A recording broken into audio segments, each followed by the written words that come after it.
요한계시록 연구 제1권 2장 일곱 교회에 보내는 편지.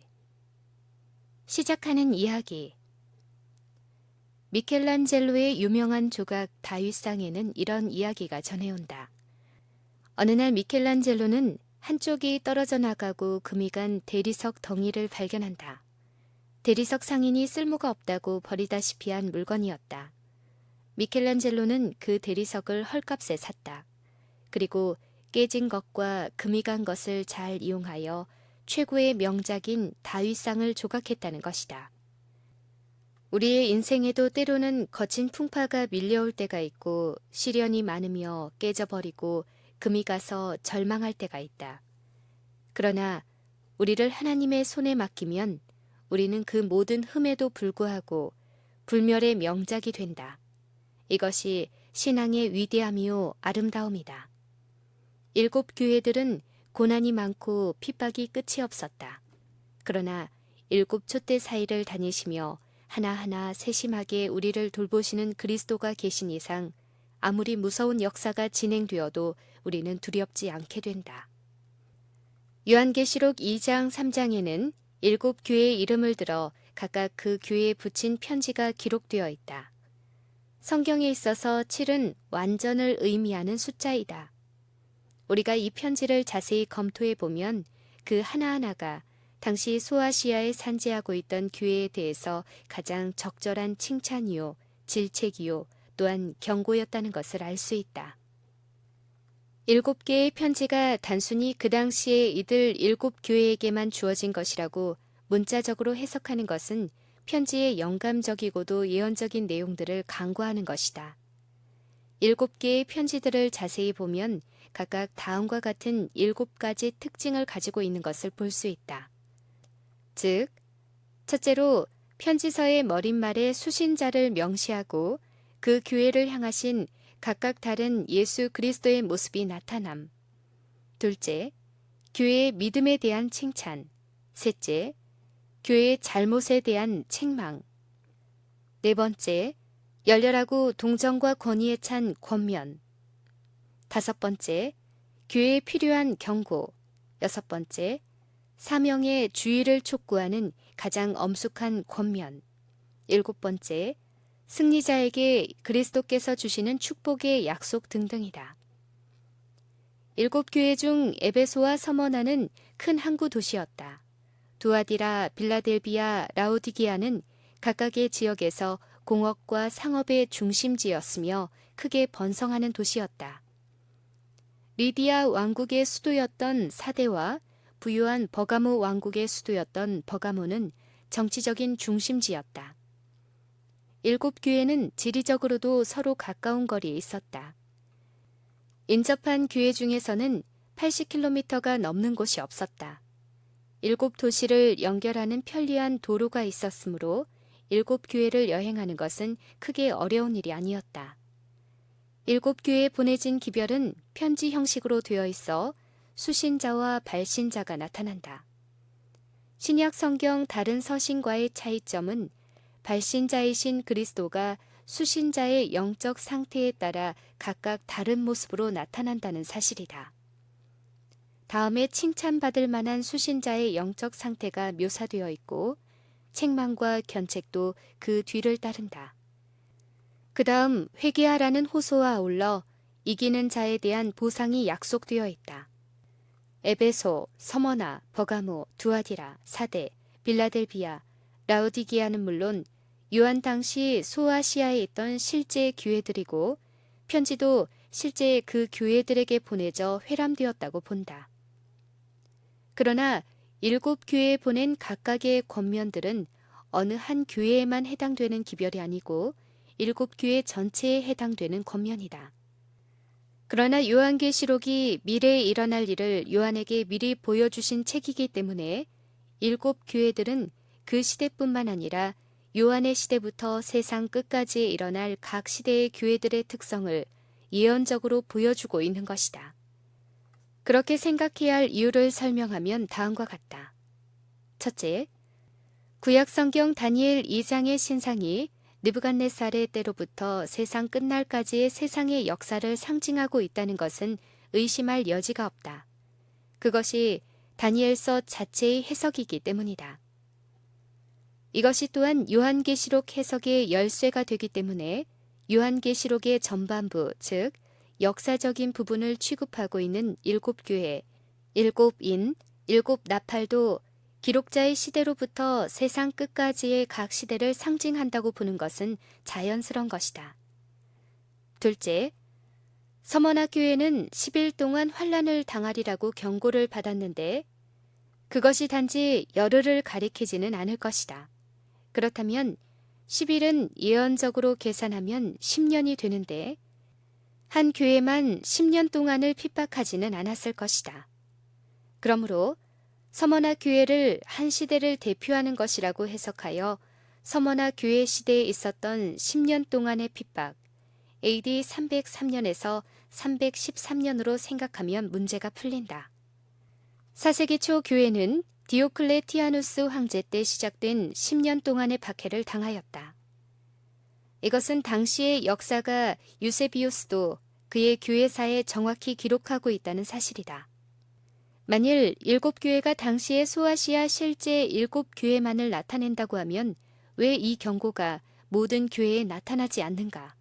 그것은 박해가 왔던 것이 서머나 교회라는 장소가 아니라 서머나 교회 시대라는 시대에 왔기 때문이다.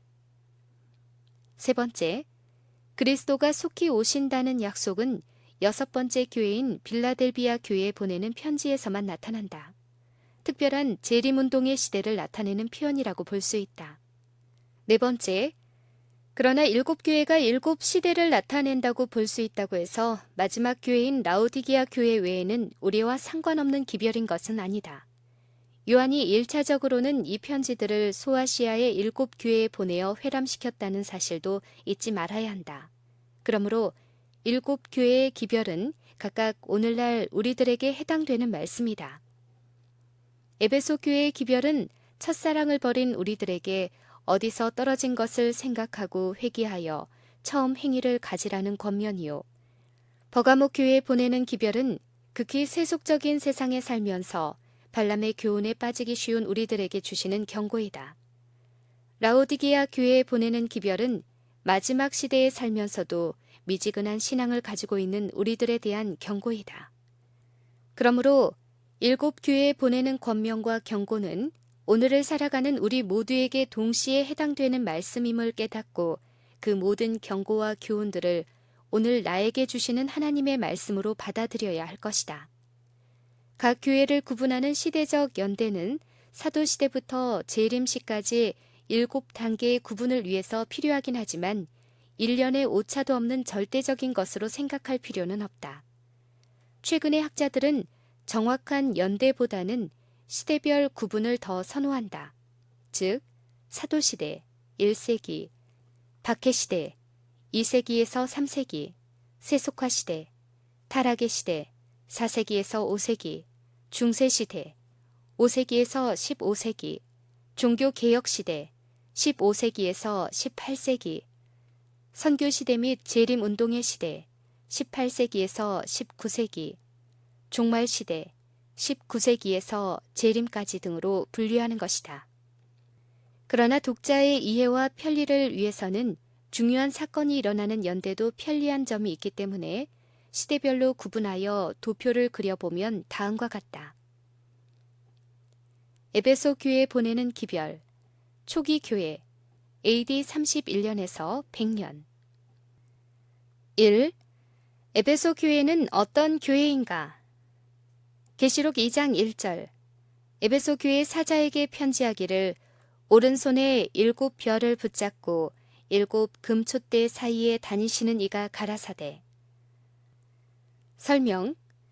7교회 중 첫 번째 교회인 에베소 교회는 고대 소아시아의 유명한 도시 에베소에 세워진 교회였다. 에베소는 그 당시 이집트의 알렉산드리아, 수리아의 안디옥과 더불어 동방에서 가장 크고 중요한 도시였다. 아시아의 마지막 항구인 에베소는 국제적인 무역항이었으며 항구는 선박으로 꽉 찼고 거리는 각 나라에서 온 사람들로 붐비는 상업의 중심지였다. 온 아시아에서 온 물건들이 이곳에 모였다가 유럽으로 실려갔으며 유럽의 물건들도 이곳으로부터 온 아시아로 팔려나갔다. 사도 바울은 제2차 선교 여행 중에 이곳에 3년을 머물면서 교회를 세우고 온 아시아에 전도하였다. 에베소는 현재 그 터가 폐허가 되어 유적지로 남아있다. 7교회 중에서 가장 많은 발굴이 이루어진 곳이 에베소다. 잘 보존된 원형 극장은 24,500개의 좌석이 있었다. 두란노 서원 자리로 알려진 셀수스 도서관, 화려한 기념 건물과 광장, 대규모의 목욕탕과 수세식 화장실 등은 고대의 에베소가 얼마나 번영하던 도시였던가를 말해주고 있다. 에베소의 유적지 근방에는 현재 이름으로 셀주쿠라고 불리는 작은 마을이 있으며 이 마을의 남쪽으로 요한의 무덤터에 지었다는 성 요한교회의 유적지가 남아있다. 이 교회의 남동쪽에는 유명한 아르테미스 여신의 신전 자리가 있다. 원래 신전의 길이가 130m였으며 높이 20m의 기둥 127개가 건물을 받치고 있었지만 지금은 그 화려하고 웅장한 건물 모습은 전혀 찾을 길이 없고 기둥 하나만 남아있어 세월의 무상함을 말해주고 있다. 에베소라는 이름은 바람직하다 혹은 부러워할 만하다라는 뜻을 가지고 있으며 그의 수고와 인내에 대해 칭찬을 받지만 그 첫사랑을 버린 것에 대해 책망을 받는다. 그리고 그리스도께서는 이 교회에 회개하여 처음 행위를 가지라고 권고하신다. 계시록 2장 1절에서 7절. 이 기별은 1차적으로는 그 당시 에베소 교회에 보내는 권면이요 우리 모두에게 주시는 기별이지만 역사적으로는 사도시대 교회, 즉 그리스도의 승천 후부터 마지막 사도인 요한이 죽는 때까지의 시대 AD 31년에서 100년에 보내는 기별이라고 볼 수 있다. 이 시대의 교회는 순결하였으며 첫사랑의 열성을 가진 교회였다. 그들은 핍박과 고난을 인내하였으며 복음을 전하기 위한 모든 수고를 마다하지 않았다. 7별과 7금초대는 7교회를 의미하며 모든 교회를 의미하기도 한다. 에베소 교회에 말씀하시는 오른손에 7별을 붙잡고 7금초대 사이에 다니시는 이는 핍박받는 충성스러운 교회와 그 지도자들을 사랑하시고 친히 돌보시는 예수님의 모습을 잘 묘사하고 있다. 2. 에베소 교회는 어떤 칭찬을 받았는가? 계시록 2장 2절 3절. 내가 내 행위와 수고와 내 인내를 알고 또 악한 자들을 용납지 아니한 것과 자칭 사도라 하되 아닌 자들을 시험하여 그 거짓된 것을 네가 드러낸 것과 또 네가 참고 내 이름을 위하여 견디고 게으르지 아니한 것을 아노라. 설명. 에베소 교회에 대한 칭찬은 아름답다. 이 교회는 하나님의 일을 위하여 수고를 아끼지 않으면서도 모든 일에 인내하는 교회였다. 에베소 교인들은 또한 건강한 신앙을 가지고 있었기 때문에 악한 자들과 거짓 교리들이 틈을 탈 수가 없었다. 그들은 또한 부지런한 신앙을 가지고 있었다. 오늘날 우리들도 하나님께 이런 칭찬을 들을 수 있는 신앙을 가지고 있다면 얼마나 좋을 것인가. 에베소 교회가 대표하는 초기 교회도 복음 전파를 위하여 수고를 아끼지 아니한 교회였다. 비록 네로나 도미티안 황제를 비롯한 여러 황제들의 핍박을 받아 신자들은 때로는 생명까지 위협을 당했지만 그들은 모든 고난을 견디고 복음을 전하는 데 부지런하였다. 사도시대 교회는 또한 거짓 이단설이 교회를 공격하고 괴롭히던 시대였다. 그러나 교회는 거기에 굴하지 않고 그들의 거짓을 밝혀내 교회를 굳건히 지켰다. 3. 그러나 에베소 교회는 무엇 때문에 책망을 받았는가? 계시록 2장 4절. 그러나 너를 책망할 것이 있나니 너희 처음 사랑을 버렸느니라. 설명. 에베소 교회는 바울이 3년이나 눈물로 목회한 교회이다. 그들은 하나님을 순수하게 사랑하고 헌신하였으며 그 주위에 아시아의 7 교회들을 세우고 어머니 교회가 되었다. 그러나 세월이 흐르면서 이 화려한 세속적인 상업 도시에 세워진 교회는 그 처음 사랑과 열성을 잃어버렸다. 우리들도 세월이 흐를수록 처음 하나님을 믿을 때의 순수함과 열성을 잊고 사랑이 식을 수가 있다. 타성에 젖어서 사랑을 잃어버린 신앙은 힘이 없고 생기가 없는 신앙이 되고 만다. 비록 교리에 충실하고 날카롭게 이단설을 가려낼 수 있다 하더라도 사랑을 잃어버린 신앙은 죽어가는 신앙이다. 첫사랑의 교회 에베소 시대도 하나님을 순수하게 사랑했다. 어느 시대보다도 열성과 헌신이 있었다. 핍박과 고난으로 많은 순교자들이 나왔지만 그들의 사랑은 식을 줄 몰랐다. 그러나 사도들이 하나 둘씩 그들을 떠나고 예수의 재림도 기대한 것과 달리 속히 오지 않자 교회 여기저기에서 이단설이 고개를 들기 시작했다. 교회는 급속도로 냉각되었고 처음 믿음과 사랑을 버리고 타협과 무관심에 빠지게 되었다.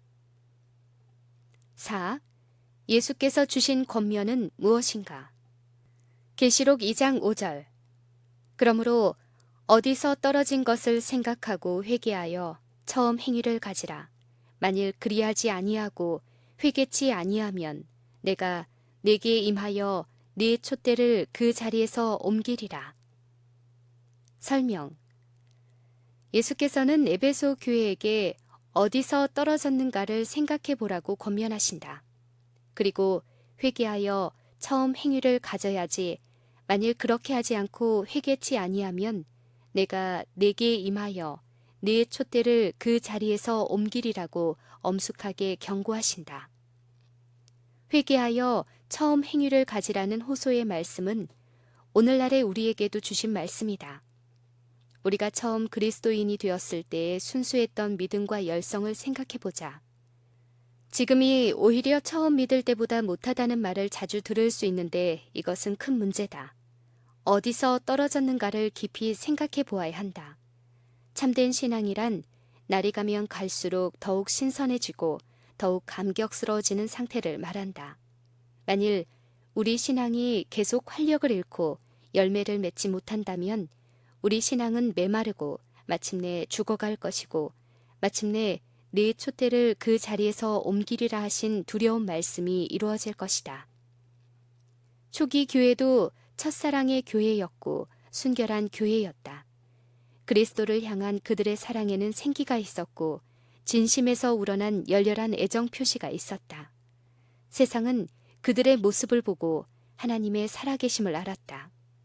여러 도시의 교회들이 세워지고 복음은 땅끝까지 전파되는 것처럼 보였다. 그러나 그들은 세월이 흐르면서 초기의 열성과 헌신을 잃어버렸다. 교회 안에 이단들이 생겨났고 불신이 스며들며 처음의 열성과 사랑이 식기 시작했다. 그때나 지금이나 사랑이 없이 의무적으로 하는 신앙생활은 부담스러운 것이다. 5. 에베소 교회가 결점이 있었음에도 불구하고 어떤 면에 칭찬을 받았으며 그 상급은 무엇인가? 계시록 2장 6절 7절. 오직 네게 이것이 있으니 네가 니골라 당의 행위를 미워하는도다. 나도 이것을 미워하노라. 귀 있는 자는 성령이 교회들에게 하시는 말씀을 들을지어다. 이기는 그에게는 내가 하나님의 낙원에 있는 생명나무의 과실을 주어 먹게 하리라. 설명. 에베소 교회는 여러 단점들을 가지고 있긴 하였으나 하나님과 교회를 해치는 니골라당의 행위는 싫어하였다. 때와 장소를 불문하고 교회 안에는 언제나 니골라당이 있었다. 그렇다면 에베소 교회가 미워하고 하나님께서도 미워하신다는 니골라당의 행위와 교훈은 무엇인가? 그리고 니골라당은 누구를 가리키는가? 요한계시록 2장 15절에 보면 니골라당의 특성을 짐작할 수 있는 암시가 하나 나와 있다. 2장 14절에서 발람의 교훈을 지키는 자들을 책망한 다음 2장 15절에서 이와 같이 내게도 니골라당의 교훈을 지키는 자들이 있다고 말하여 발람의 교훈과 니골라당의 교훈이 같은 것임을 암시적으로 말씀하신 것이 그것이다. 그렇다면 발람의 교훈이란 무엇인가? 발람은 이스라엘을 배독해 한 선지자였다. 발람의 교훈은 세상과의 타협이었다. 따라서 니골라당의 행위와 교훈은 하나님의 백성들에게 올무를 놓아 그들로 하여금 믿음에서 떠나 멸망케 하는 것이었다. 니골라당이라는 뜻은 헬라어로 정복하다라는 뜻의 니카오와 백성들이란 의미의 라오스가 합성된 단어로 백성을 정복한다는 뜻이다. 이와 같은 기사들을 종합해 보면 니골라당은 계명을 준수하는 것을 멸시하고 간음이나 우상의 제물을 먹는 것 같은 것도 개의치 않는 쾌락주의에 빠진 원시 영지주의의 알파였을 것이다. 니골라당 교훈의 핵심은 거룩한 것과 속된 것의 구별을 없애고 세상과 교회의 차이를 알 수 없게 만들며 세상과 타협을 일삼으면서 백성들을 정복할 만큼 강력한 영향을 끼친 것으로 보인다.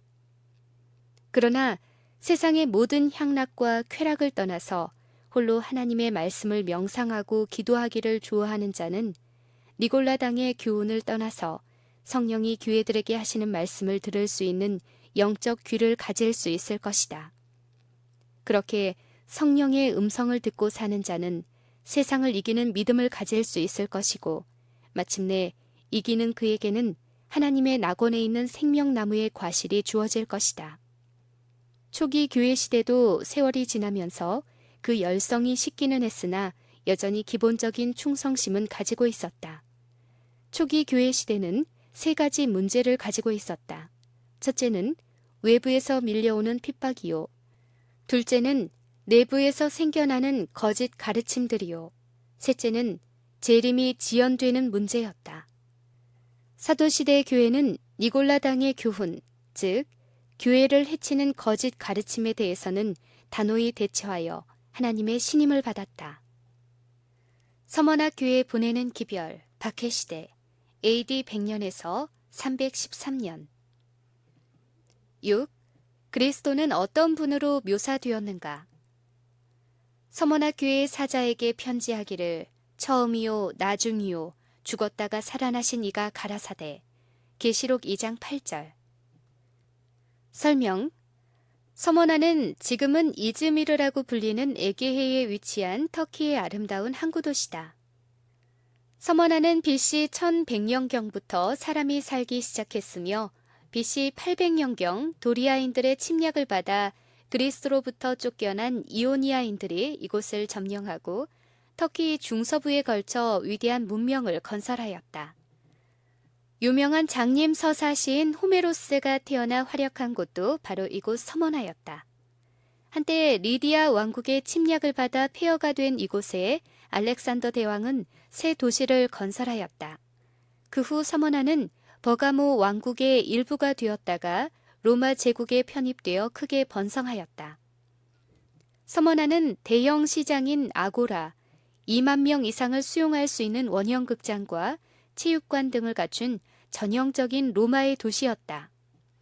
또한 항구 상업도시로서 발전하여 유대인들이 이곳에 많이 살았고 그리스도인들을 핍박하였으므로 유대인들의 회방에 관한 언급이 있는 것은 이와 같은 맥락에서 이해할 수 있다.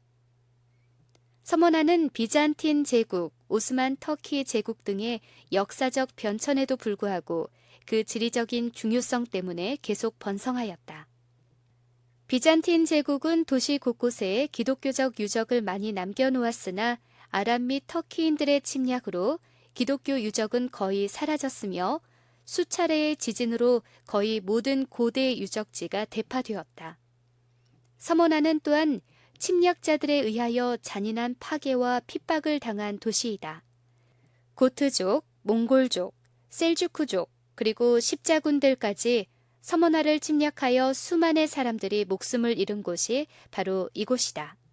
또한 고대의 서머나 위에 현대의 도시를 건설하였기 때문에 눈으로 볼 수 있는 고대의 유적은 그렇게 많지 않다. 세계 제1차 대전까지도 서머나는 인구의 5분의 4가 그리스도인이었다. 그러나 결국 터키의 다른 도시들과 마찬가지로 이슬람에 굴복하게 되는 운명을 맞았다. 서머나는 모리악이라는 뜻이다. 에베소 교회가 1세기 사도시대의 아름다운 초기 교회를 상징한다면 서머나 교회는 곧이어 일어날 극심한 환란을 당하는 2, 3세기의 고난의 교회를 나타낸다고 볼 수 있다. 즉 서기 100년부터 콘스탄틴 황제가 그리스도교를 공인하는 칙령을 발표한 AD 313년까지의 시대이다.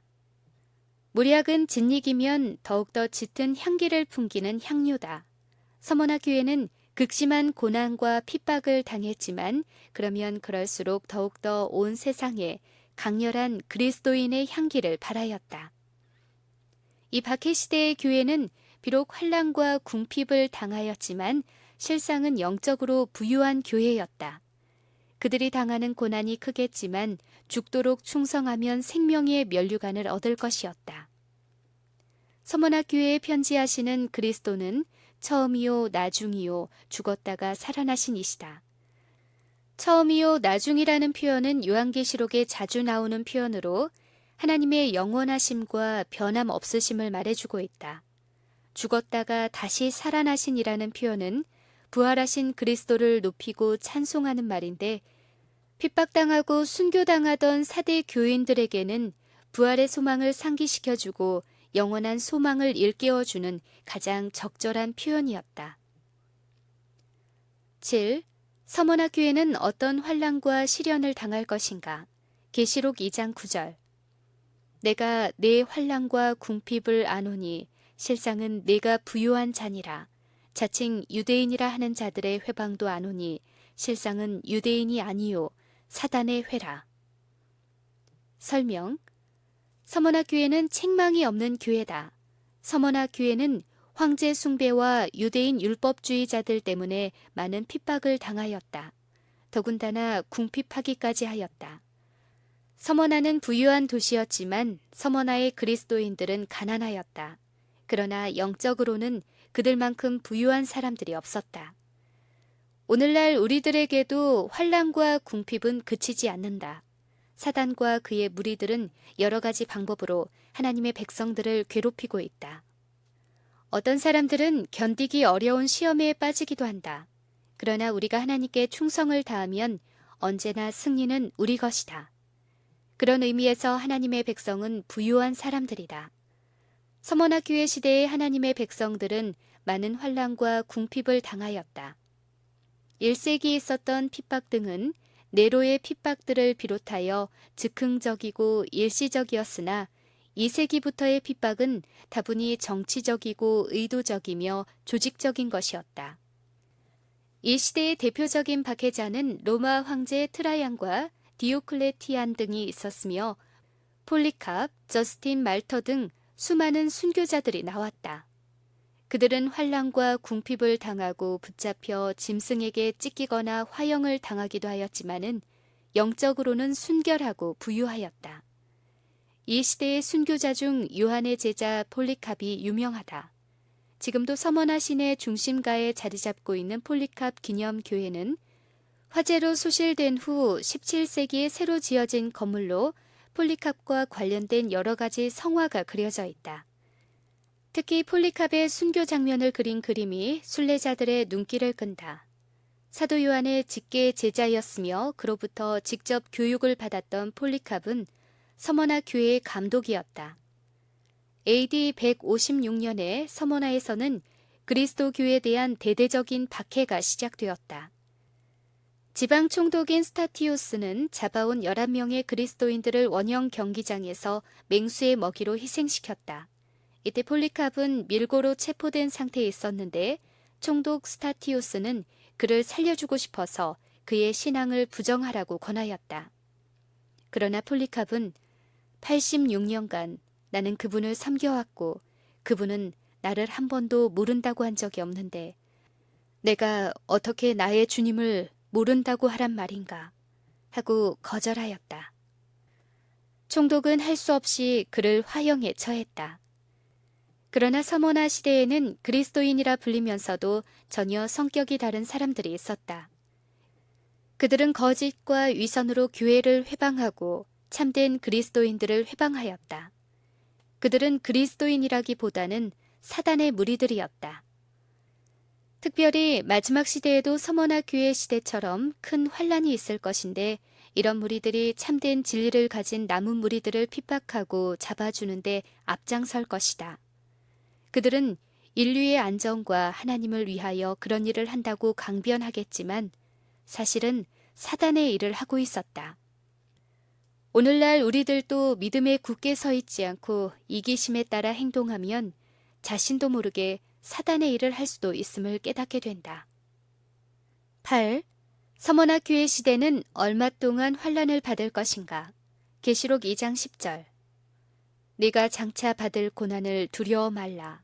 볼지어다. 마귀가 장차 너희 가운데서 몇 사람을 옥에 던져 시험을 받게 하리니 너희가 10일 동안 환란을 받으리라. 계시록 2장 10절. 설명. 서머나 교회가 환란을 10일 동안 받을 것이라 하였는데 이것은 실제로 10일일 리가 없다. 아무리 극심한 환란이라 해도 그것이 10일뿐이라면 그것은 환란이라고 부를 수 없기 때문이다. 또 10일이라면 두려워하거나 참지 못할 이유도 없기 때문이다. 대부분의 학자들은 10일이란 비교적 짧은 기간을 말하는 그 당시의 표현이라고 설명한다. 손가락을 펴면 10개이기 때문에 11이란 서머나 교회의 신실함이나 참을성을 시험하는 짧은 기간을 의미한다는 것이다. 그러나 요한계시록이 많은 예언적인 숫자를 사용하면서 11이란 숫자를 그렇게 특별한 의미 없이 사용했다고 보기에는 문제가 있다. 그러므로 여기서 예언된 10일은 하루를 1년으로 계산하는 예언상의 10일, 즉 10년으로 보는 것이 가장 무난한 해석이라고 본다. 그렇다면 역사상 10년 동안의 극심한 환란이 그리스도인들에게 임한 때가 과연 있었는가? 기독교 역사가 유세비우스는 로마 황제 디오클레시안 때의 핍박에 대해 이렇게 기록하고 있다. 이 시기에 디오클레티안이 시작하여 10년 동안 계속된 박해가 절정에 이르렀다. 10년 동안 박해가 계속되는 동안에 박해자들 사이에는 음모와 내란이 그치지 않았다. 하나님의 선하심으로 말미암아 박해가 시작된 지 8년이 되던 해부터 완화되기 시작하여 10년이 되는 해에는 완전히 종식되었다. AD 303년 디오클레시아는 그리스도인들을 투옥하고 극형에 처할 것이며 교회를 헐어버리라는 칙령을 내렸다. 이 칙령은 AD 313년까지 10년 동안 시행되었으며 그동안 수많은 그리스도인들이 지하 묘지로 피난하거나 붙잡혀 원형 경기장으로 보내졌다. AD 313년 3월 콘스탄티누스 황제는 밀라노 칙령을 발표하여 그리스도교의 공인을 선포하였고 그리하여 10년 동안 계속되던 핍박은 끝났다. 9. 충성된 자가 받을 상은 무엇인가? 계시록 2장 10절에서 11절. 내가 죽도록 충성하라. 그리하면 내가 생명의 면류관을 내게 주리라. 귀 있는 자는 성령이 교회들에게 하시는 말씀을 들을지어다. 이기는 자는 둘째 사망의 해를 받지 아니하리라. 계시록 2장 10절에서 11절. 설명. 환란이 밀려올지라도 참고 기도하며 하나님께 충성을 다하는 자는 비록 세상에서는 고통을 당하고 혹은 죽임을 당할지라도 마침내 생명의 면류관을 얻을 것이다. 이것은 하나님의 보증이시다. 그러므로 우리가 이 지상에서 당하는 첫째 사망은 두려워할 것이 못 된다. 하나님을 믿는 사람들은 재림의 날 다 부활할 것이기 때문이다. 우리가 정말 두려워할 것은 둘째 사망이다. 둘째 사망이란 마지막 대심판이 끝난 후 이 지구상에 내리는 최후의 심판을 말한다. 그때는 구원의 기회도 다시 없고 부활도 없다. 그러나 참고 이기는 자에게는 둘째 사망도 해를 끼치지 못할 것이다. 버가목 교회에 보내는 기별, 세속화 시대, AD 313년에서 538년. 10. 버가모 교회에 편지를 보내는 분은 어떻게 묘사되었는가? 계시록 2장 12절. 버가모 교회 사자에게 편지하기를 좌우에 날선 검을 가진 이가 가라사대. 설명. 버가모라는 뜻은 높은 성, 높다 혹은 높이 들리워진다라는 뜻을 가지고 있다. 버가모는 그 당시 소아시아의 정치적 중심지였으며 학문적 중심지이기도 했다. 버가모에는 알렉산드리아 도서관 다음으로 규모가 큰 장서 20만 권을 소장한 도서관이 있었다. 버가모는 현재 인구 6만 명 정도의 소도시이며 베르가마라고 불리고 있다. 버가모 지역은 선사시대부터 도시가 형성된 곳이나 도시 초기 역사에 관해서는 알려져 있는 것이 별로 없지만 BC 420년에 벌써 자체 화폐를 주조한 것으로 보아 BC 5세기에 발달된 도시였던 것으로 보인다. 알렉산더 대왕의 장군이자 후계자 중에 한 사람인 리시마쿠스는 버가모가 천연적 요새에 위치하고 있음을 깨닫고 산의 정상에 성을 쌓고 아크로폴리스를 형성하였다. 리시마쿠스가 죽은 후 버가모 왕국이 탄생하였고 이후 버가모는 로마 시대를 거쳐 비잔틴 시대에 이르기까지 산업과 무역의 중심지로 문화와 의학의 도시로 번영하였다. 이곳의 부의 근원은 농업과 은광, 가축, 양털 직조, 그리고 글씨 쓰는 양피지였다. 양피지는 이곳에서 처음 제조되었다. 그 당시 유메네스 2세에 의하여 창설된 도서관에는 약 20만 권의 책들이 소장되어 있었는데 이집트의 알렉산드리아가 버가모의 도서관이 알렉산드리아의 도서관보다 커지는 것을 막기 위하여 파피루스의 수출을 금지하자 최초로 양피지를 만들어내었다. 버가모는 이교 숭배의 중심지였으며 거대한 제우스 신전을 비롯하여 유명한 신전들이 많았는데 그 중에 하나가 고대의 유명한 종합병원이었던 아스클레피에이온이다. 아스클레피에이온은 주전 4세기에 세워진 병원으로서 치료의 신인 아스클레피우스에게 바쳐진 것이다. 이 병원은 그 후 기원 후 400년대까지 약 800년간 소아시아에서 의료의 중심지 역할을 하였다. 지진으로 대부분 파괴되었으나 아직도 그 잔해는 남아있다. 병원으로 들어가는 길은 돌로 포장되었으며 폭이 20m나 되는 길이 800m나 직선으로 뻗어 있다.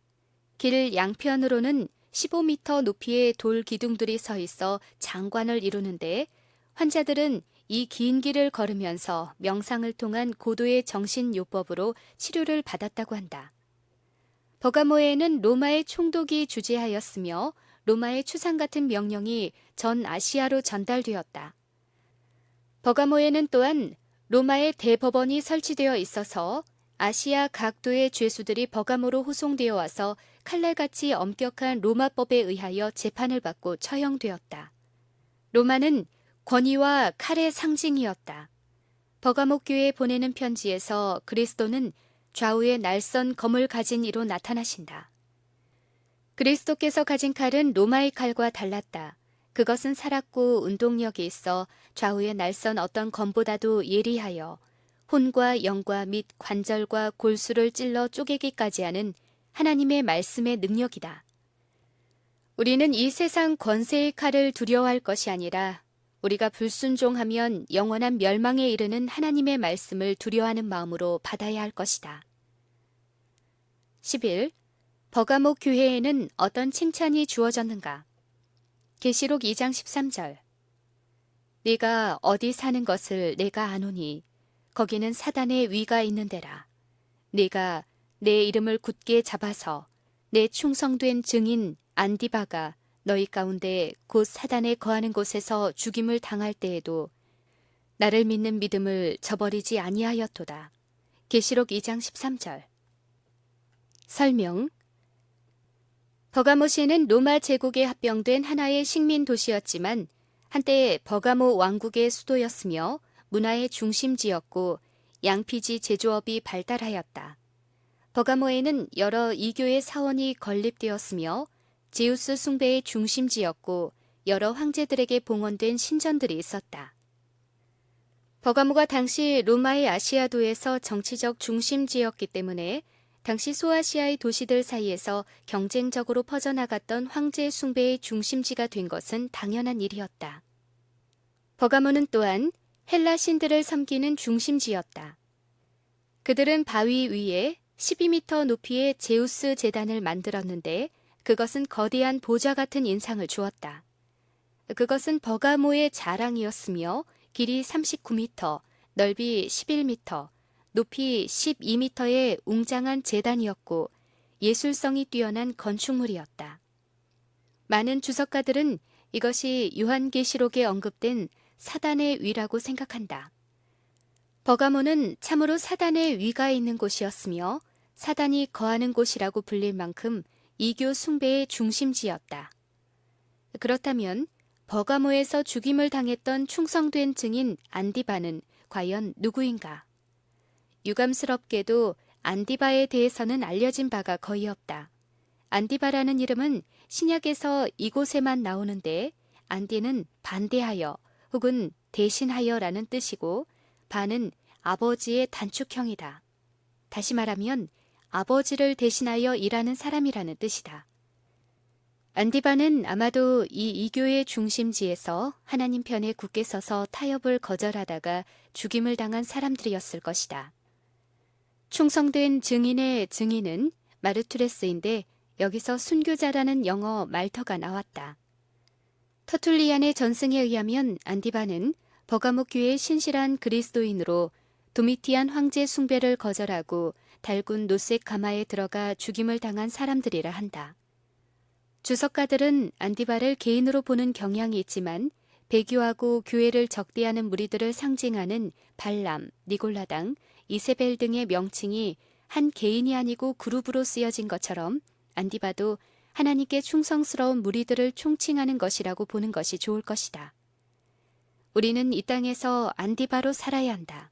그러면 어떤 고난을 당할지라도 생명의 면류관은 우리 것이다. 그것이 하나님의 약속이다. 12. 버가모 교회는 어떤 책망을 받았는가? 계시록 2장 14절에서 16절. 그러나 내게 두어 가지 책망할 것이 있나니 거기 내게 발람의 교훈을 지키는 자들이 있도다. 발람이 발락을 가르쳐 이스라엘 앞에 올무를 놓아 우상의 제물을 먹게 하였고 또 행음하게 하였느니라. 이와 같이 내게도 니골라 당의 교훈을 지키는 자들이 있도다. 그러므로 회개하라. 그리하지 아니하면 내가 네게 속히 임하여 내 입의 검으로 그들과 싸우리라. 계시록 2장 14절에서 16절. 설명. 버가모는 안디바를 제외하고는 칭찬을 듣지 못했다. 거기에는 발람의 교훈을 지키는 자들이 있었으며 니골라당의 교훈을 지키는 자들이 있었다. 에베소 교회는 니골라당의 행위를 미워하고 배척하였는데 버가모는 그렇지 못했다. 니골라당은 무엇을 말하는가? 요한계시록에는 니골라당에 대하여 별다른 설명이 나와 있지 않지만 2장 15절에 니골라당의 특성을 짐작할 수 있는 암시가 하나 나와 있다. 2장 14절에서 발람의 교훈을 지키는 자들을 책망한 다음 2장 15절에서 이와 같이 내게도 니골라당의 교훈을 지키는 자들이 있다고 말하여 발람의 교훈과 니골라당의 교훈이 같은 것임을 암시적으로 말씀하신 것이 그것이다. 니골라당이라는 뜻은 헬라어로 정복하다라는 뜻의 니카오와 백성들이란 의미의 라오스가 합성된 단어로 백성을 정복하다라는 뜻이다. 발람이라는 이름도 역시 히브리어로 백성을 정복한다는 뜻이고 보면 이 두 이단은 그 성격이 같은 것이라고 하겠다. 2세기경의 저자인 이레니우스는 그의 책 이단에 대하여라는 책에서 니골라당이란 안디옥의 니골라를 따르는 무리들이며 기독교의 교리를 혼란스럽게 만들고 방종스럽게 살았던 사람들이라고 기록하였다. 그렇다면 발람의 교훈이란 무엇인가? 발람은 이스라엘을 배독해 한 선지자였다. 하나님의 선지자 중 한 사람이었던 발람은 모압 왕 발락의 뇌물에 마음이 이끌려 이스라엘을 저주해주고 싶었지만 하나님이 허락지 않으셨다. 그러자 간교한 발람은 이스라엘을 타락시킬 수 있는 방법을 모압 왕에게 가르쳐 주었다. 그것은 아름다운 모압 여자들로 하여금 이스라엘 남자들을 꾀어 우상 숭배에 빠지게 하는 것이었다. 그렇게만 되면 하나님께서 이스라엘에게 진노하셔서 이스라엘 백성들을 돌아보지 않으실 것이고 모압이 이스라엘을 두려워할 필요가 없게 될 것이라는 것이다. 발람의 이 계교는 적중해서 이스라엘은 모압 여인들을 아내로 맞아들였으며 음란한 우상 숭배에 빠졌고 그 결과 전염병으로 2만 4천 명이 죽임을 당했다. 발람의 교훈은 세상과의 타협이었다. 따라서 니골라당의 행위와 발람의 교훈은 하나님의 백성들에게 올무를 놓아 그들로 하여금 믿음에서 떠나 멸망케 하는 것이었다. 사단의 위는 고대의 버가모에만 있는 것이 아니었다. 현대의 우상들은 우리 주변에 널려 있다. 우리는 도처에서 사단이 지배하고 있는 것을 보게 된다. 이렇게 위험할 때 우리가 승리할 수 있는 방법은 무엇인가? 그리스도의 이름을 굳게 잡고 죽을지라도 예수를 믿는 믿음을 저버리지 않는 안디바 같은 믿음이 필요하다. 역사적으로 버가목 교회 시대는 교회가 서머나 교회 시대의 긴 핍박에서 벗어나 정부의 후원과 자유를 얻은 시기였다. 콘스탄틴 황제는 AD 313년 밀라노 칙령을 통하여 그리스도교를 공인하고 교회에 많은 특권을 주었다. 그러나 권력의 비호를 받은 교회의 번영과 자유는 또한 타락의 시작이었다. 로마의 황제가 교회를 비호하는 데에는 여러 가지 정치적 이유들이 있었다. 그러나 기독교의 후원자가 된 것은 단순히 호감 때문만은 아니었다. 광대한 로마 제국을 효과적으로 통치하려면 어떤 통일된 이념이 필요하다는 것을 황제는 잘 알고 있었다. 그는 기독교를 사용하여 그 일을 이루기로 결심했다. AD 313년 콘스탄티누스 황제는 밀라노 칙령을 발표하여 기독교를 합법적인 종교로 인정하고 교회와 성직자들에 대하여 군 복무와 세금을 면제하였을 뿐 아니라 각종 특혜를 주기 시작하였다. 자연히 박해는 끝나고 국가 권력과 교회는 호의적인 관계를 유지하게 되었다. 그러나 세상과의 타협은 교회의 축복이 아니라 재앙이 되었다. 국가는 교회에 특권을 주는 대신 교회에 대하여 일정한 양보를 요구하였고 교회도 그것을 거절하기 어렵게 되었던 것이다. 그것이 세상의 법칙이다. 콘스탄틴 황제는 효과적인 통치를 위하여 로마 제국 내에 있는 여러 이교들과 기독교의 조화를 시도했다. 종교의 화합에 제일 걸림돌이 되는 것은 예배의 의식과 예배일이 다른 것이었다. 그는 많은 변화를 시도했지만 그 중에서 대표적인 것은 예배일을 성서적 안식일인 토요일에서 이교의 태양 숭배의 제일인 일요일로 바꾸는 법을 공포한 것이다. 그것은 성경 말씀을 짓밟고 계명을 무시하는 엄청난 배도였다. 인간이 어찌 감히 하나님의 말씀을 바꿀 수가 있단 말인가? 그것이야말로 하나님의 권위에 정면으로 도전하는 참남된 행위가 아니었던가? 그러나 교회는 이미 저항 능력을 상실하고 있었다. 교회는 이 말도 안 되는 세속적 결정을 오히려 신학적으로 지원하고 교리화하였다. 안식일 대신에 일요일을 지키도록 한 AD 321년의 콘스탄티누스 황제의 법령은 다음과 같다. 존경할 만한 태양의 날에 도시에 거주하는 행정관들과 백성들은 쉬도록 하며 모든 작업장은 문을 닫도록 하라. 그러나 시골에서 농업에 종사하는 자들은 자유롭게 합법적으로 그들의 일을 계속할 수 있다. 가장 중요한 방벽이 무너지자 그 다음에는 물밀듯이 세속의 관습과 제도들이 교회 안에 쏟아져 들어오기 시작하였고 성직자들은 권력의 후원과 달콤한 특권들에 취해서 급속도로 타락하기 시작하였다. 그리하여 1260년 동안의 길고도 긴 중세 암흑 시대가 시작되었던 것이다. 역사는 다시 되풀이될 것이다. 마지막 시대에 무서운 핍박이 있을 것이다. 오늘날의 교회도 과도하게 세상 권력과 밀접한 관계를 맺고 있는 것처럼 보인다. 대부분의 나라에서 교회와 교인들을 향한 어떤 핍박도 눈에 보이지 않는다. 종교 지도자들은 강력한 정치적 영향력을 자랑하고 있다. 교회에 다니는 것이 오히려 사회생활을 하기에 유리하게까지 되었다. 그러나 그와 동시에 세속적 물결과 안일함이 교회에 깊숙이 침투하고 있다. 수백억짜리 교회 건물들이 올라가고 고급 승용차들이 주차할 장소가 없을 정도로 밀려온다 하더라도 진리를 양보한 교회는 이미 죽은 것이다. 차라리 박해가 있고 순교자가 나올 때가 교회는 더 순결하였다. 세상이 주는 지원과 특권에는 반드시 대가가 따른다. 그것이 하나님의 말씀의 영감성과 절대성을 훼손하고 변질시키는 것이라면 그것이야말로 사단이 소원하는 바일 것이다. 타협할 줄 몰랐던 초대 교회가 그리워진다. 박해를 받았으나 꺼지지 아니하고 핍박을 당했으나 더욱 타올랐던 순결한 신앙의 불꽃들. 어떤 불의와도 타협하지 않았으며 단 한마디 하나님을 부인하는 말을 하기를 거절하고 찬송하며 원형 경기장으로 걸어 들어갔던 장엄한 신앙들이 아쉽다. 모일 장소가 없어 동굴이나 다락방을 전전할지라도 성령 충만한 모습으로 하늘을 우러러 살던 그들의 신앙이 부럽다.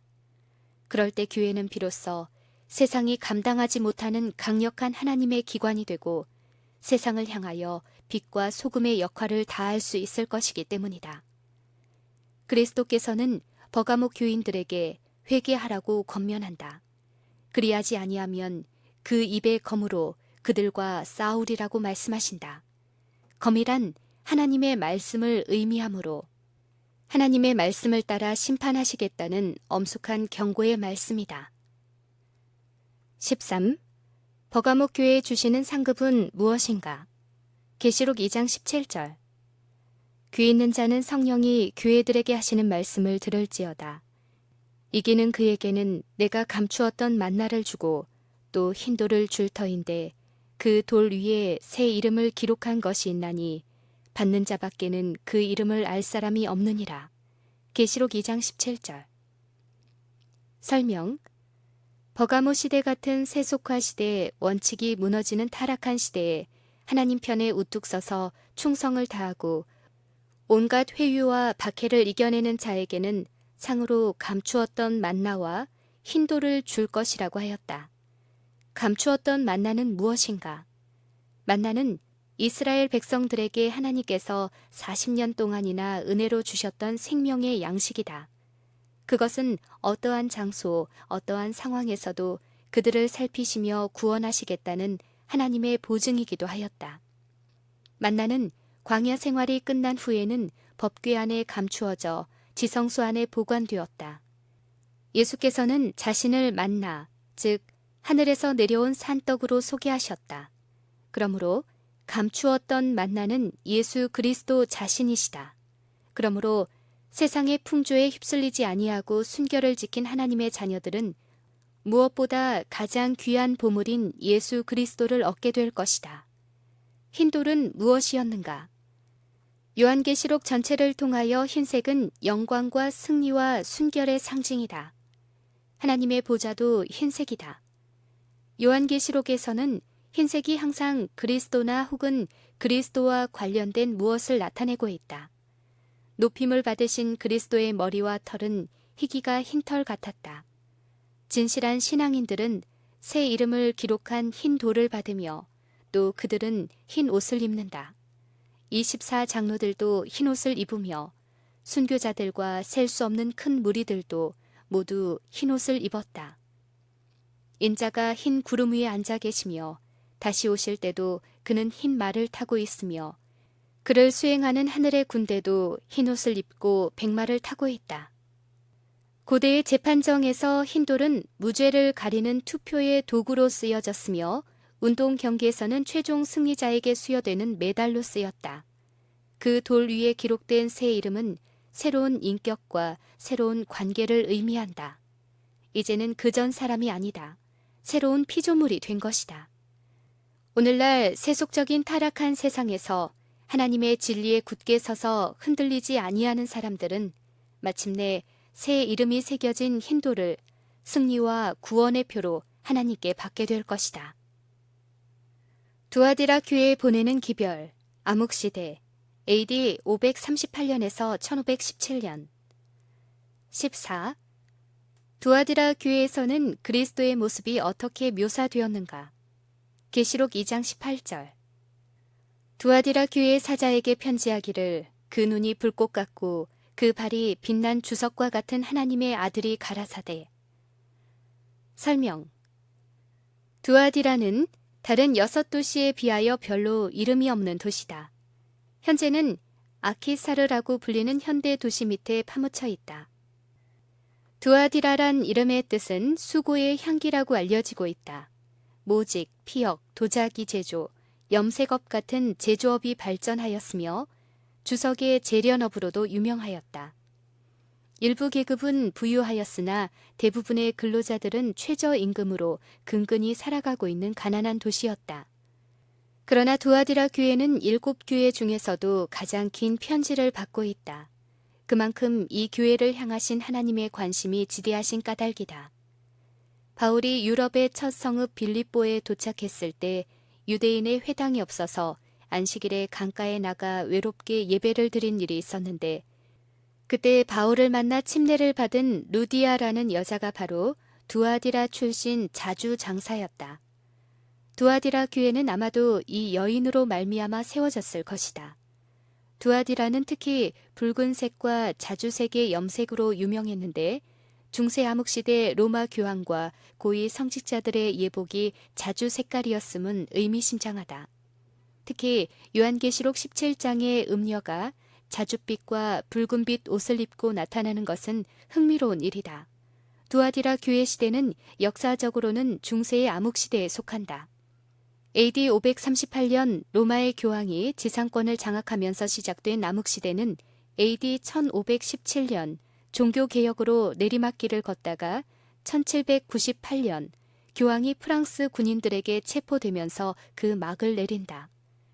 로마 법왕권의 극성시대가 시작되는 연대, 즉 두아디라 교회 시대의 시작을 어디로 잡느냐 하는 것은 다음과 같은 몇 가지 견해들이 있다. 첫째, AD 476년 로마의 멸망이 교황권의 극성을 가져왔다. 2. AD 496년 프랑스 왕 클로비스가 회심했다. 3.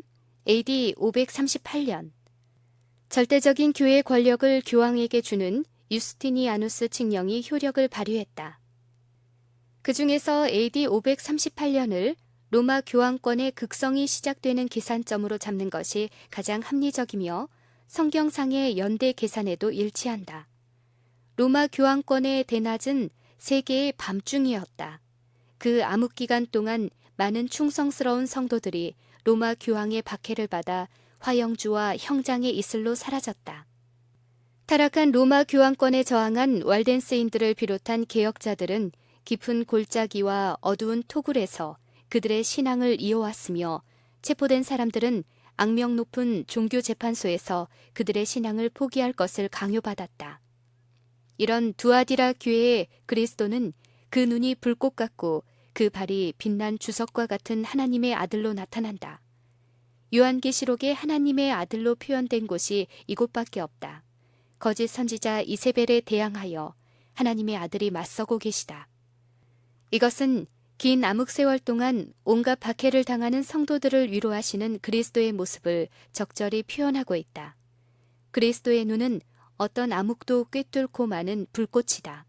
그 눈은 성도들이 당하는 모든 억울한 사정과 그들에게 행해지는 불의들을 낱낱이 보시며 진노하신다.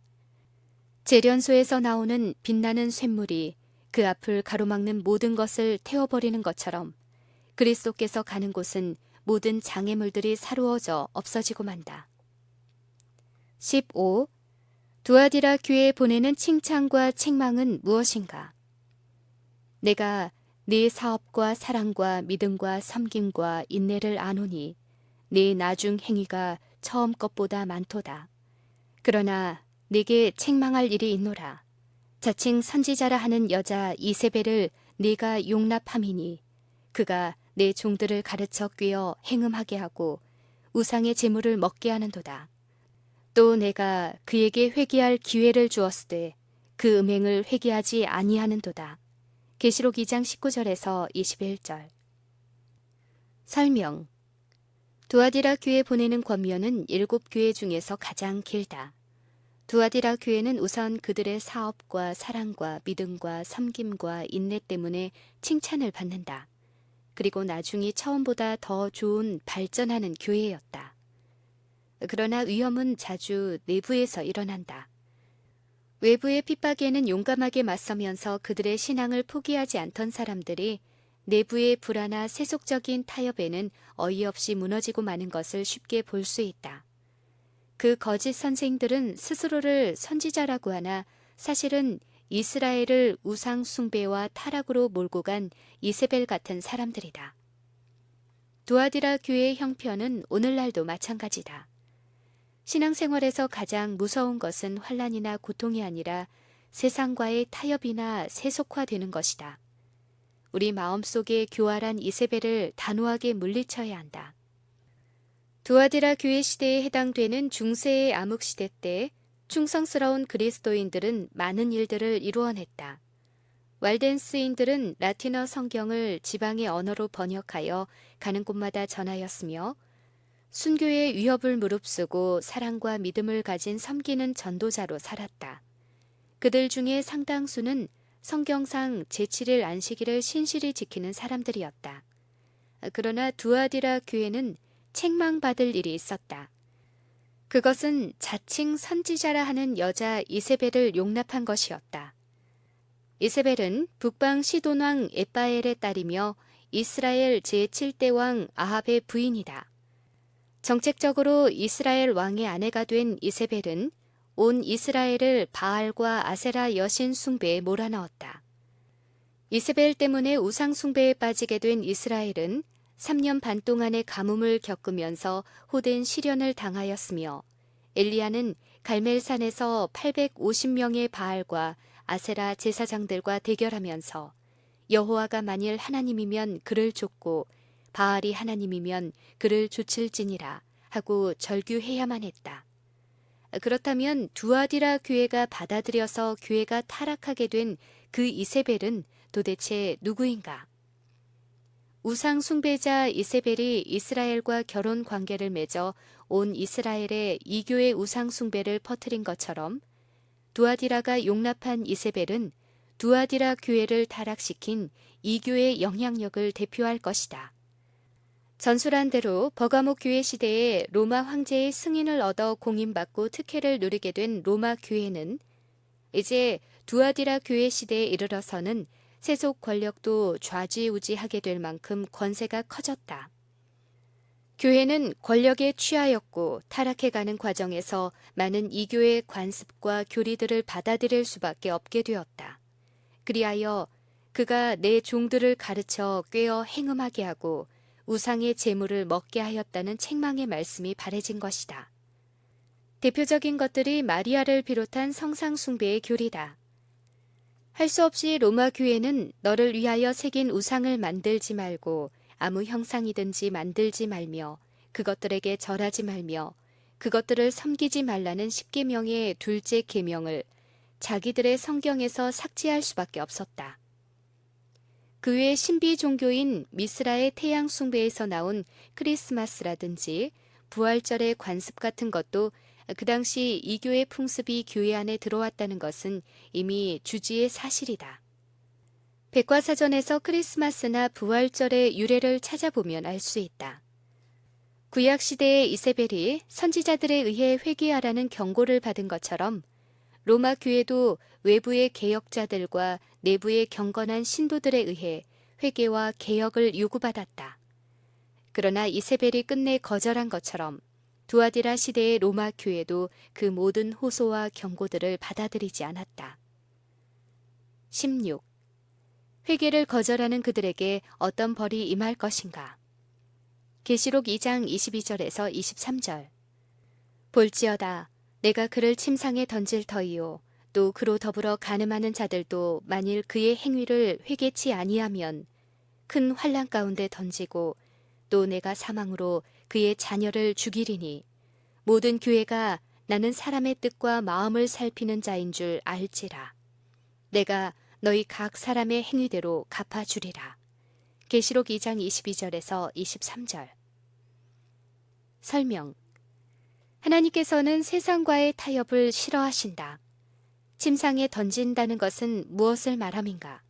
그것은 고통의 침상이요 병자의 침상이다.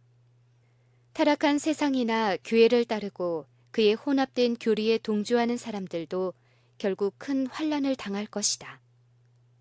이세벨의 자녀들이 멸절된 것처럼 그들을 따르는 사람들은 하나님의 엄정한 심판을 견디지 못할 것이다. 12. 두아디라에 충성된 사람들에게는 어떤 약속이 주어졌는가? 계시록 2장 24절에서 29절. 두아디라에 남아있어 이 교훈을 받지 아니하고 소위 사단의 깊은 것을 알지 못하는 너희에게 말하노니 다른 짐으로 너희에게 지울 것이 없노라. 다만 너희에게 있는 것을 내가 올 때까지 굳게 잡으라.